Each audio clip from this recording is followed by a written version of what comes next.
Hey y'all, how's everybody? This video is going to be a little different than really all my other videos, and I want to spend just a couple of minutes and set it up for you so that you know what's about to happen. First, you're going to hear a story that was sent to me by a viewer, narrated by another channel. And here's how this came about. The channel I'm talking about is called Encountering Bigfoot. It is run and operated by an 11 or 12-year-old kid. He is a rock star. He's unbelievable.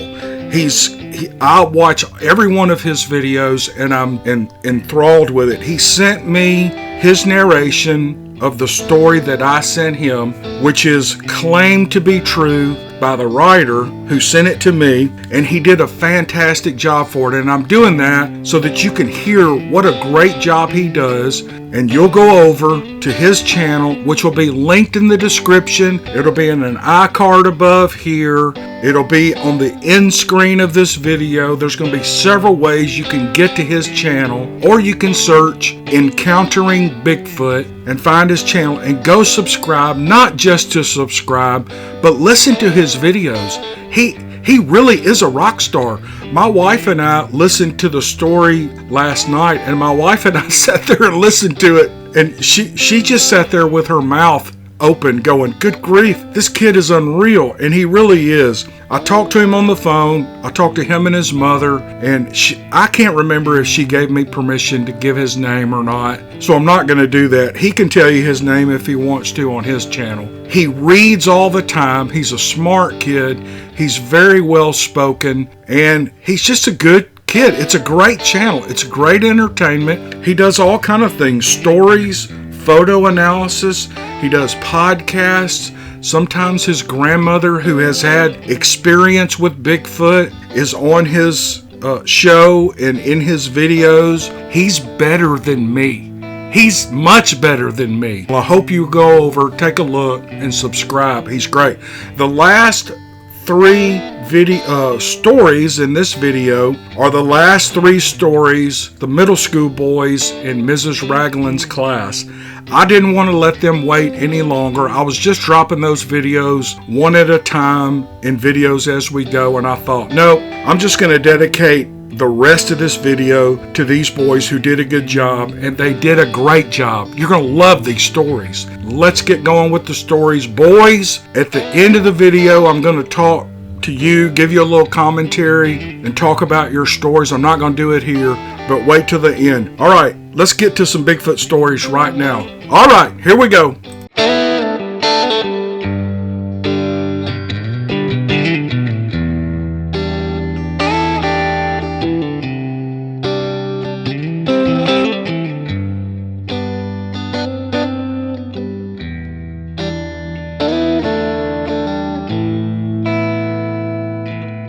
This series of encounters is submitted by Alex. I've known for years that Bigfoot was real. I grew up in a family that thought it was nonsense, but I always believed. I have had two different encounters in my life. Once when I was 10 years old, and the other was when I was 27. When I was 10 years old, I was with my mom at a women's retreat in the central Willamette Valley. I didn't want to go, but my mom couldn't find anyone to watch me for the weekend, so I was forced to go. When we got there, I noticed right away that this wasn't going to be the relaxing, girly kind of weekend my mom described. It was a heavily forested area. There were cabins and a central event hall. It was a nice place. I wasn't interested in participating in the activities the women were involved with, so I spent the day wandering the woods around the compound. I stayed out there most of the day. The sun was going down and the woods began to get dark. On my way back to the cabin, I noticed a horrible smell.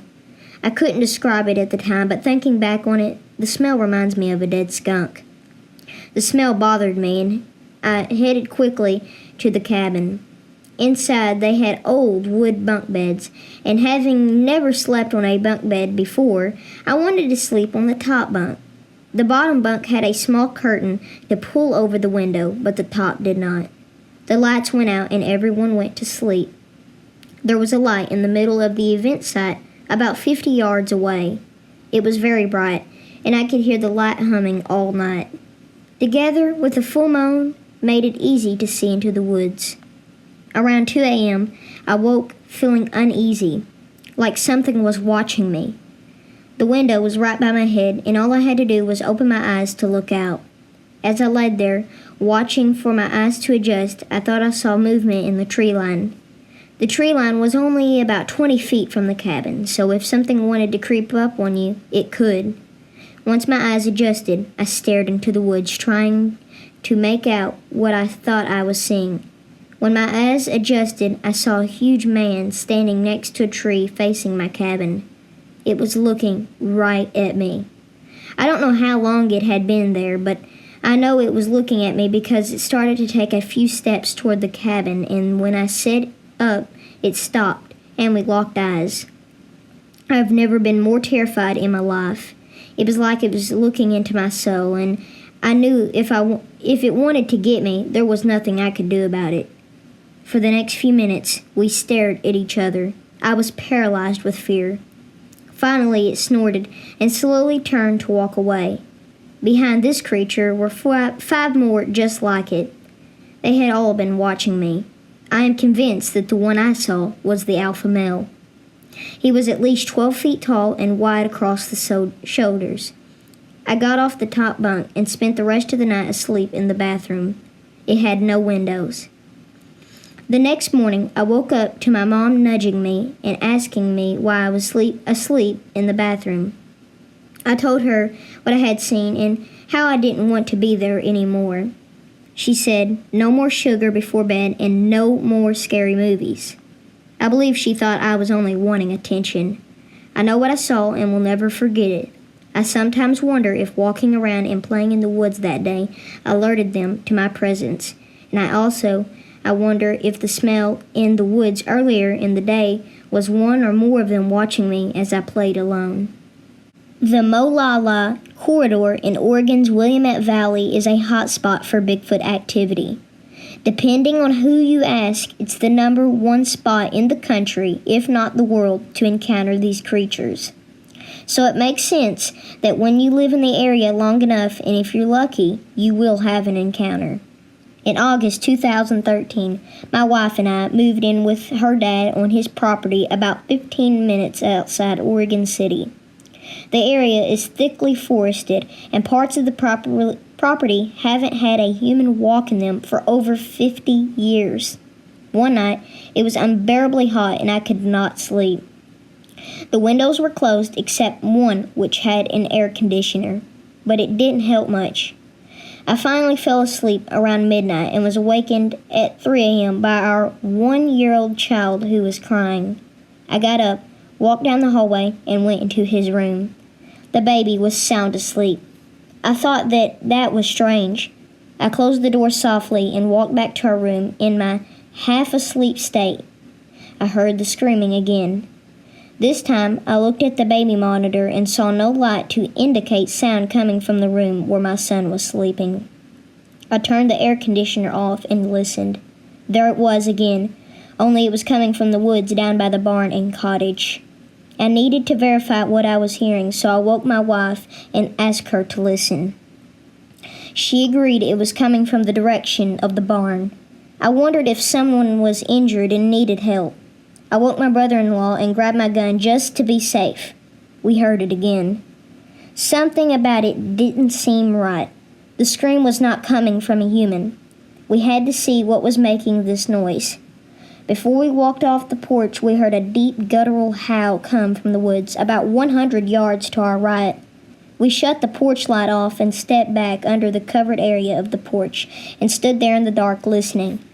It went on for the better part of an hour. Then we heard what sounded like someone running through the woods as fast as they could toward the barn. This noise was made by something much larger than any human. I leaned over to my brother-in-law and said, I know exactly what that is. I walked inside, picked up my son, and laid him beside my wife in the bed. I stayed up the rest of the night, keeping watch over my family. I knew if this thing wanted in, there would be nothing we could do to stop it. The deer slugs in my shotgun would have been useless. The night crept by minute, and my fears slowly went away. When the sun began to light the eastern sky, I felt like we had made it safely through the night. It is hard to express in words how terrified I was that night. I'm sure that a lot of these creatures are peaceful and just want to be left alone. Maybe they are just like people and need to be treated with respect. Looking back, I would have not taken the shotgun with me. I have heard stories that they know what guns are, and I may have potentially made the encounter worse. I know of some people that still live in the area, and I know they have seen things. They are older people who don't use computers or smartphones. I have a feeling there are many stories that could come out of this area. The monster of the Great Plains. Before we get to the juicy stuff, let me tell you about everybody in this story. There are 4 people in this story: Mia, David, Dason, and myself. Mia is a tall, pretty girl with thick black hair that curls and hangs out of every which way. She has slight attention problems, so she can be focused on one thing and then something else in not even a minute. Already you can tell she's a little odd, but that's not mentioning her fear of spiders. If she lays her eyes on any kind of spider, she won't go back to that area until she forgets about it due to her attention span. Or if she sets ablaze an area where she saw that poor spider, though that second thing doesn't happen very often. Next is David. He is a relatively friendly guy, but you can say things in a certain way that will really make him mad. For the most part, he stays to himself, and whenever we eat lunch together, he usually doesn't talk unless talked to first. If you ask him a question, he will respond with an answer to whatever you ask. None of us know much about David, but he knows a lot about us and about the woods and the plains here in South Arkansas, much more than anyone else or any of my friends. Now, Dason is somebody all right. He has blonde, short hair and blue eyes. He usually wears shorts and a normal t-shirt, but it's not what he wears that makes him odd. It's what he says and does that makes him something else. He can tell me the strangest jokes and stories and even sometimes facts that are just downright weird. His walking speed is something else. He walks faster than anyone I know. Even if you tried to walk faster than him, you couldn't. He walks even faster than some people jog. Now, just a little about myself, and we can get on with the story. I'm sure you're getting impatient. I'm a normal person for the most part. I have black hair and brown eyes. I'm average height for someone my age at 5'7" tall. But there's one thing that's special about me, and that is my marksmanship. I'm better than all my friends and my family. When it comes to shooting a rifle, I am known for being able to hit a soda can from at least 100 yards, and I have won several bets with my friends about how far I can shoot. Personally, I don't find it that difficult. I might have more steady arms than everyone else, or better posture than others, but I think it's a natural-born gift. Now, on with the story that made me question my sanity. It all started as an idea, a simple idea, and that was a campout. That's right, a quiet, innocent campout plunged us into a complete horror show. We were all sitting at our usual table at our favorite diner. I didn't even have a name for it. The sign at the top just said diner on it, and that's what everybody called it. But nonetheless, the service was great, and my friends and I were always treated well when we would eat there. It had red and blue tile floors and hardwood walls and ceiling. There was a music box in the corner, although nobody used it because there was always music playing out of the speakers in the ceiling anyway. So what do you think we could get away with doing this weekend? Mia said with an excited tone in her voice. Probably not much this weekend. We got banned for a week from the basketball court incident. Do you remember? I replied. Maybe if you hadn't started that fight with the kid who took your seat on the bench, we would be there right now. Well, Yeah, he started it, Dason yelled back, clearly annoyed. Both of you stop it. We don't need to be banned from here too, Mia said. Well, look, we need to find something to do this weekend. We can't just sit here the whole time, I said, noticing the boredom on their faces. Suddenly, Mia jumped up, scaring all of us, and said, I know, we could all go on a camping trip. Everyone nodded in approval. It wasn't a bad idea after all. But where should we go? Because just sleeping in one of our backyards doesn't sound very fun, Dason said. Maybe in the plains right by the abandoned factory, Mia said back with a smile. I knew what she was talking about, but nobody else seemed to know what she meant. What she's talking about are these huge open fields with tons of small groups of trees and plenty of hills and valleys. It looks beautiful, but there's a catch, I said, trying to clear things up for everyone. What's the catch? Dason asked. There's a legend that there's some kind of monster roaming around there in those fields, I said. Do you really believe that stuff? Be honest, Mia said with a scoff. I looked at her and gave her a solid shrug and a smirk. Well, I think we should try it. Nobody's bothered to buy the land because of that dumb legend, so I don't think we could get caught anyway. So it's a date, Dason yelled. Wait! We all heard someone yell behind us. All of us turned around to see one of the diner employees looking at us with a stern expression. You kids should be real careful out there. Not because of that legend.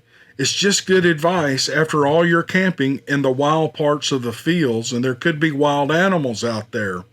Okay, we will, all of us said in unison.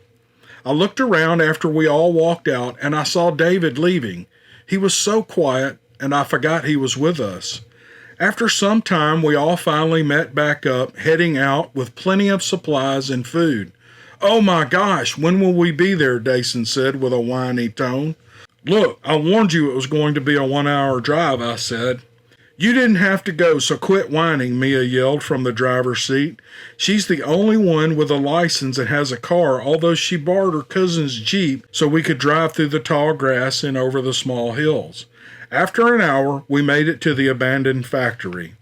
All right, we're here, said Mia. It was a great view from the factory. There were hills and valleys as far as I could see, with thick, beautiful green trees that rustled in the wind, not to mention the ankle-tall yellow grass that, along with the trees, moved with the wind, sending waves of grass as if you were looking at an ocean, sending waves to the coastline. All that mixed with the semi-cloudy sky, sending only small beams of sunlight, and you had yourself one good view from that tallest hill on the plains. Sure is pretty, huh? Mia yelled behind me. Yeah, it really is if you take it all in, I replied. We proceeded to drive down the hill and through the valleys, and we finally settled on a big flat hill that overlooked a field. We unpacked everything and set up camp on the hill before it got dark. We kept the Jeep nearby in case it got too cold or started to rain, even though, judging by David's phone, it shouldn't rain all weekend. It would just be a little cloudy. All right, all finished, I said, after we finished unpacking and setting up the tents. Mia, Dason, and David were all sitting by the campfire we built the second we got there. I walked over and sat next to them when all of a sudden we heard a loud howl. It was so loud you could have sworn it was real close, but the echo told me that it was at least 100 meters away. What was that? Everybody said, including me. It was a howl, but it was way too loud to be just a coyote, I said. Well, what do you think it is? Mia asked with a tiny bit of worry in her voice. I don't know, but we shouldn't be too scared by it. I won't let it ruin our trip, Dason said. Yeah, we should just let it go, but I'll go ahead and load the rifle and pistol just in case, all right? I said, trying to calm them down. Okay, everyone replied. Some time had passed, and we went to our tents for the night. We only had 2 tents, so David and Dason went to one tent, and Mia and I to the other. Don't get your hopes up. Nothing happened. Later on, I was woken up by deep, heavy breathing and footsteps. A little suspicious, I unzipped the tent window and looked out through the tiny crack of the zipper. I could clearly see at least a 7-foot-tall figure wandering around our camp. Not gonna lie, I was intimidated and even a little frightened by this thing. Of course, I didn't know what that thing was yet. After a second of stunned silence, I reached for my 9mm my father gifted me for my 15th birthday, and as quietly as possible, I opened the slide and I put one bullet in the chamber and put a full magazine in behind it. As I looked behind me to get one more magazine, I noticed Mia had woken up from me rustling around in the tent. She was covering her mouth and crying. I tried to comfort her, but she hugged me as hard as she could, and I just laid there. I didn't know what to do at this point to keep Mia under control, so I whispered, "You have to stay quiet." She nodded her head, but I could see the fear in her eyes. Just as she nodded, though, I heard the scream from the other tent. Suddenly, the giant figure dropped whatever it was doing and looked at the other tent with David and Dason and started to rip their tent open, and it screamed angrily. I burst out of the tent with my pistol and shot it in the back almost immediately, and it screamed in pain and it kneeled over. But I didn't give it any more time to recover. I ran as fast as I could to the Jeep. I grabbed the rifle and shot it in the chest 3 times. It screamed in agony and fell over with a loud thud, and then just laid there and bled out on the grass. We packed up as fast as possible and drove to the diner and tried to understand what had happened, and if I had actually killed a person and not a monster we spoke about before we went on the trip. We decided that we would go back to see what it was, and sure enough, it was far from human. We all just stared in utter disbelief at what we were seeing. That was weeks ago, and we don't know who we can call or tell, or even if we can talk about it at all. But I know one thing for sure. I'm the only one in this town to have ever killed a Bigfoot. The end. Dakota and the Bigfoot Cave. Dakota is pretty skinny and short. He loves to play sports, so he's really strong and fast. Also, Dakota loves hunting and floating. And he's funny. He said my cousin's got asthma and can't play outside, but can ride a bike 4 miles uphill non-stop. I laughed so hard I couldn't breathe. I was tearing up as well. He is terrified of the dark and owls. I mean, he is so scared of owls that once we bought him one to try to scare him. He was freaked out about it and he threw it out his window. Dakota lives in Colorado. He was trying to plan a hiking trip in this super foggy, damp weather. It is always warm there, but not today. This day was like no other day. He felt weird. He felt like something or someone was watching him or stalking him. Dakota decided to go outside and check out what was causing him to have these weird feelings. Just as he reached the door handle, it opened quickly and his son yells, "Roar!" with his hairy mask on. Dakota jumped back and tripped over the coffee table and spilled his coffee all over him, and Braden laughed at him as he got up. Dakota picked up his son and carried him to the table in front of the fireplace and handed him a sandwich and said, "We're going hiking and we need to pack so it's not too dark when we start." So Dakota and his son Braden started very early in the morning on their hiking trip. They stopped to see where to go next. Braden, his son, decided what path if they wanted to go on, so they turned right. They hiked for about 30 or 45 minutes. Braden and Dakota were so tired that they had to take a break and decided to take a quick nap, so they leaned against a tree and took a nap. When Dakota woke up, it was pitch black and Braden was gone. He heard something in the bushes and yelled, "Hello, is anyone there?" Dakota was freaking out. He promised his wife that he would be safe with Braden and make sure nothing happened to him. It turns out that it was just an owl flying in the bushes. So he started to run through the woods. Finally, he spots a cave about 120 feet straight above him. He found this rope that he was going to climb. He started up the rope and he was slipping and he screamed a little bit. When he started to climb again, he was about 40 more feet up. He felt like he was about to pass out because he was so tired, even though he was really strong. Dakota got to the top of the rope and it snapped. He was only hanging by one hand. Suddenly, a big shadow towered over him. Then this big hairy hand reached down. Dakota hesitated to take the hand, but then he did, and he felt that he was flying because of how easy it was for that monster to pick him up over the edge and set him on solid ground. As the monster walked away, Dakota just looked as if he had won $50 million. He started to walk around and he found this huge cave, and it had skulls and dead animal bodies.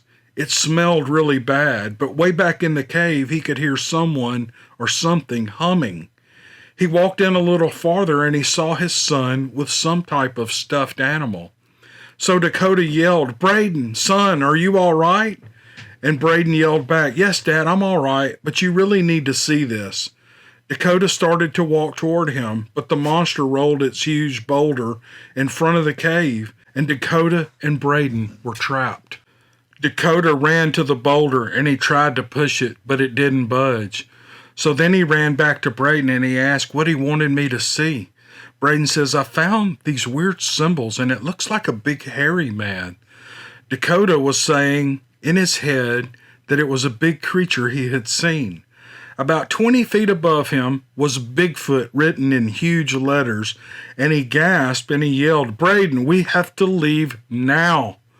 So they hurried through the cave trying to find another way out, and about an hour later, they found a tiny hole. Dakota told Braden to crawl through and help pull him through. Luckily, Dakota is a pretty skinny guy, so he could fit through the hole. They came out of the cave on the other side of the mountain from where Dakota climbed up. They half hiked and half ran back in the direction of Dakota's pickup truck. They came across an area where a landslide ran down the side of the mountain.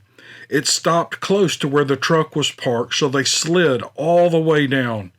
As they were sliding down, they got a couple of cuts on their legs and ripped their pants. By the time they reached the bottom, both of their pants were almost torn off of them. They ran as fast as they could to the truck. They got in the truck and they were sweating like crazy. Dakota switched the air conditioner on high and they started to drive off. But then they heard a Bigfoot scream. It was the loudest scream they had ever heard. Two Bigfoot stepped out of the tree line above where the truck is still parked. They rolled two big boulders down the hill towards Dakota's truck. The first one missed, but the second one clipped the back of the truck. They swerved a little and got off the road, but they swerved back onto the road and they went from 0 to 75 miles an hour and booked it back home. When they got back home, they told the county police about it. The police found nothing. It's doubtful they even looked for anything. But from that day on, they called that hiking place Bigfoot's Cave. The end.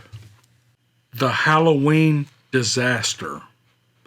On Halloween evening in 2016 in Oregon, on a dark and lonely road, is when it all started. It's when I had my first and hopefully my last Bigfoot experience. I had 3 buddies of mine come over while our parents went to an 18-plus Halloween costume party across the street, and we weren't allowed to go since it was an 18-plus party, which was okay because I had my friends over. Mom and Dad left the keys with us so they wouldn't lose them at the party. John, the oldest, was 16 and very muscular, and he wasn't afraid of anything. He was the bravest kid of all of us, of course. We all liked him because he was funny, cool to hang out with, and he always stood up for us when we needed him to, and even when we didn't want him to. Zach, the second oldest, was 14. He was a lot like me. He was funny, short, smart, and really liked art. I always looked at Zach like a brother since we grew up together our whole life. We were best friends and always had fun around each other and always enjoyed each other's company. Then there's me, a 12-year-old who loved art. I'm short, smart, and I love to hunt, fish, and go mudding with my four-wheeler. But it's even better with my friends, fishing, hunting, and mudding. And I'm scared of the silliest things, being alone in the dark. I'm okay if someone is with me, but if I don't, I'm terrified.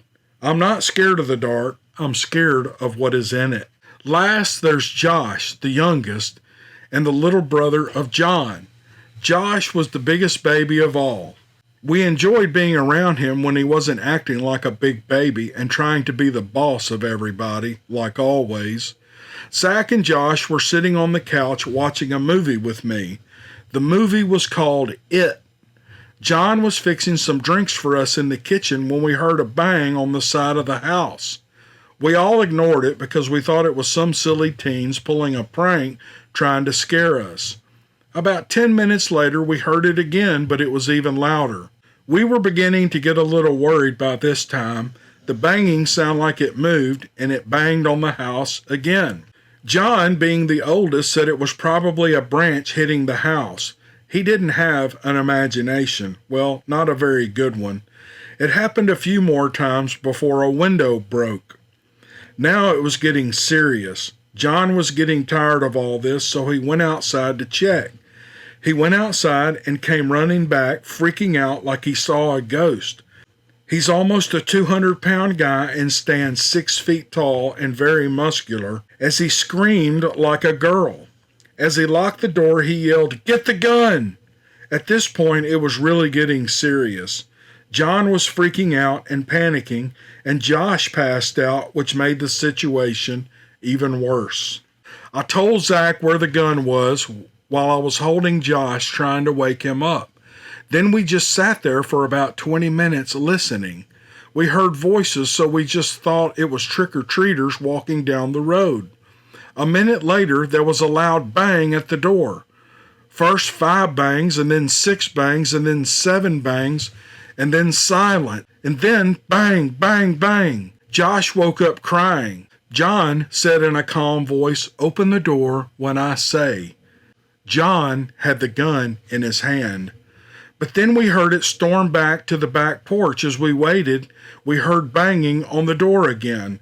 Zach was about to open the door when we heard my mom say, "Open the door!" We were all confused when we opened the door. "Mom? Dad? You're home? Did you see the guy banging on the door?" Mom replied, "That was us banging on the house to scare some trick-or-treaters, banging on the house to scare y'all. So we decided to scare them off until they broke our window. After that, we got onto them and called their parents to come pick them up." "And John, what are you doing with a gun?" John replied that he saw a Bigfoot, and we all laughed. In about 20 or 30 minutes, everything calmed down, and we were all fast asleep. Until we heard more banging. Everyone woke up beside Josh, Mom, and Dad. We all went outside and saw it. It was a 12-foot tall, terrifying, hairy monster. It was a Bigfoot. He glared at us. He opened his mouth and smiled with his rotted teeth, and then he screamed at us. That sound was the most horrible sound on earth. And then he turned around and disappeared into the woods out of sight, still screaming. Since that day, none of us have heard or seen that monster again, but the sound still haunts all of us. The end. Okay, fellas, these were 5 wonderful stories. The 2 in the other 2 videos, and these 3 all together. I think you guys did a great job. You have great imaginations. You're starting to learn how to put a story together. I can see that you're trying to develop your characters, and then they are wonderful use of dialogue. They're action-packed. You can tell they're written by boys. There's always twists and turns, and there's good, satisfying endings.